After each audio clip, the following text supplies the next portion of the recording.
This is our third annual suicide awareness run, a 5K.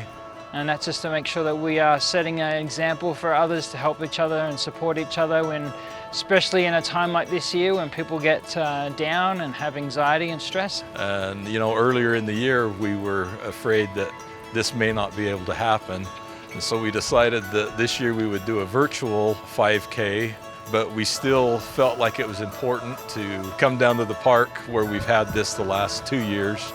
And we had some of our employees and families here with us. It's nice out here with all the mountains around. It was a nice paved path, but it was really quite long and winding and had a lot of good area to run. And people were cycling as well as running. Brian and the company and management have a heart for the staff, for the customers and for people in general. And so it's great that they support this, and it shows their humanity, it shows their heart, and I really appreciate that they do it. I am grateful to partner with them and also the 5K, just to, let people know about suicide awareness. Unfortunately, we're losing someone every 40 seconds to suicide. It's a big problem. It's grown 24% since the year 2000. It's something that's not slowing down, and it's something that we need to be more aware of, that it's a brain health issue. There's people in our company that have been directly affected by it. My son, 3 years ago, committed suicide.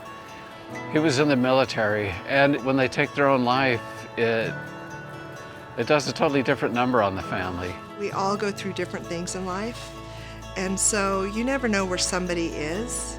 And so if we can be a small part to help build a bridge, to let other people know that they're thought of and that we care, because I know in my life that made a huge difference. That we can help each other out and maybe slow this down and help each other live good lives. Being able to share the courage and love and strength that we have within us each and every day. I think a lot more people need to get involved. There's always something to be learned that could help. Keep reaching out to people, keep being there for each other, especially this time of year, and help each other out. It's a great cause, and we're committed to doing this every year.